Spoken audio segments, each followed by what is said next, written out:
మరోవైపు జూబ్లీహిల్స్ ఉప ఎన్నికల్లో కౌంటింగ్ ప్రక్రియ చూస్తే కాంగ్రెస్ బీజేపీల మధ్య గట్టి పోటీ ఉండబోతున్నట్లుగా తెలుస్తుంది. చివరి వరకు విజయం దోబుచులాడే అవకాశం లేకపోలేదని విశ్లేషకులు భావిస్తున్నారు.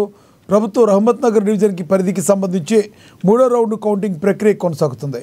ఇక్కడ కాంగ్రెస్ పార్టీ అభ్యర్థి నవీన్ యాదవ్కు 12,503 ఓట్లు రాగా బీఆర్ఎస్ అభ్యర్థి మాగంటి సునీతకు 12,292 ఓట్లు వచ్చాయి.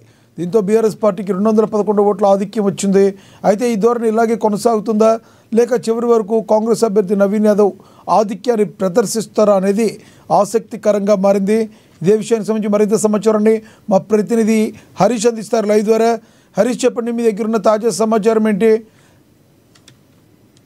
రైట్ లక్ష్మీనా, ఏదైతే రేవంత్ నగర్ లో సంబరాలు ప్రారంభమయ్యాయి. నవీన్ యాదవ్ కాంగ్రెస్ పార్టీ అభ్యర్థి నవీన్ యాదవ్ సంబంధించి కూడా 5వ రౌండ్ లో 12,651 సంబంధించి కూడా ఓట్ల మెజార్టీతో ముందంజలో కొనసాగుతా ఉన్నాడు. ముందు నుంచి కూడా కాంగ్రెస్ పార్టీ అభ్యర్థి నవీన్ యాదవ్ సంబంధించి కూడా మొదటి రౌండ్ లో ఏదైతే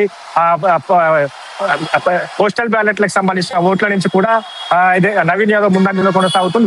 మొదటి రౌండ్ కు సంబంధించి కూడా 47 ఓట్ల మెజార్టీతో ముందంజలో కొనసాగాడు. అలాగే రెండో రౌండ్ కి సంబంధించి కూడా 2,995 సంబంధించి కూడా ఓట్లతో ముందంజలో కొనసాగాడు. మూడో రౌండ్ కు సంబంధించి కూడా 2,848 ఓట్లతో ముందంజలో కొనసాగాడు. 4వ రౌండ్ కు సంబంధించి కూడా 3,547 ఓట్ల మెజార్టీతో ఉన్నాడు. 5వ రౌండ్ కి సంబంధించి కూడా ప్రధానంగా 12,651 మెజార్టీ ఓట్లకు సంబంధించి కూడా కొనసాగుతున్న పరిస్థితి అయితే ఉంది. ఇక మొత్తంగా 5వ రౌండ్ కూడా పూర్తయింది. 6వ రౌండ్ కి సంబంధించి కూడా లెక్కింపు అయితే కొనసాగుతున్న పరిస్థితి అయితే కనిపిస్తా ఉంది. కాబట్టి మొత్తంగా కాంగ్రెస్ పార్టీ సంబంధించి కూడా సంబరాలు ప్రారంభమయ్యి ఒకవైపు గాంధీ భవన్ లో అలాగే రేవంత్ నగర్ సంబంధించి కూడా నవీన్ యాదవ్ క్యాంపు కార్యాలయం సంబంధించి కూడా ఇప్పుడే పటాసులు పెంచి సంబరాలు చేసుకుంటున్న పరిస్థితి అయితే కనిపిస్తుంది. మొదటి నుంచి కూడా కాంగ్రెస్ పార్టీ సంబంధించి అలాగే బీఆర్ఎస్ వర్సెస్ కొనసాగుతున్న నేపథ్యం. 3వ రౌండ్ లకు సంబంధించి కూడా అనూహ్యంగా బీఆర్ఎస్ అభ్యర్థి మాగంటి సునీతకి సంబంధించి కూడా ముందంజలో కొనసాగారు.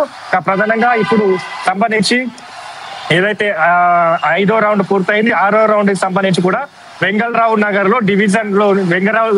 డివిజన్ లోని 6 బూతులకు సంబంధించి కూడా లెక్కింపు ఉంటుంది. ఇక యూసుఫ్ గూడ డివిజన్ కి సంబంధించి కూడా 36 బూతులకు సంబంధించి కూడా లెక్కింపు ఉంటుంది. ఇప్పటికే ఇక మొదటి రౌండ్ కి సంబంధించి కూడా షేక్పేట డివిజన్ కి సంబంధించి కూడా లెక్కించారు. రెండో రౌండ్ లో షేక్పేట డివిజన్ తో పాటుగా మరికొన్ని బూతులతో ఎర్రగడ్డ డివిజన్ లోని 10 బూతులలో కూడా ఓట్లను లెక్కించడం జరిగింది. ఇక రెండో రౌండ్ లో వెంగళరావు నగర్ లోని 4 బూతులకు సంబంధించి కూడా లెక్కింపు జరిగింది. ఇక మూడో రౌండ్ లో ఎర్రగడ్డ డివిజన్ కి సంబంధించి 6 బూతులకు సంబంధించి కూడా లెక్కింపు జరిగింది. రేవంత్ నగర్ సంబంధించి కూడా 26 బూతులకు సంబంధించి కూడా 3వ రౌండ్ లో లెక్కింపు జరిగింది. అలాగే వెంగళరావు నగర్ కి సంబంధించి కూడా 8 బూతులకు సంబంధించి కూడా లెక్కింపు జరిగింది. అలాగే 4వ రౌండ్ కి సంబంధించి కూడా వెంగళరావు నగర్ లోని మొత్తంగా డివిజన్ 26 బూతులకు సంబంధించి కూడా లెక్కింపు జరిగింది. రేవంత్ నగర్ కి సంబంధించి కూడా 16 బూతులకు సంబంధించి కూడా లెక్కింపు జరిగింది. అలాగే 6వ రౌండ్ లో ఇప్పుడు వెంగళరావు నగర్ యూసుఫ్ గూడకు సంబంధించిన బూతుల లెక్కింపు అయితే కొనసాగుతా ఉన్నది.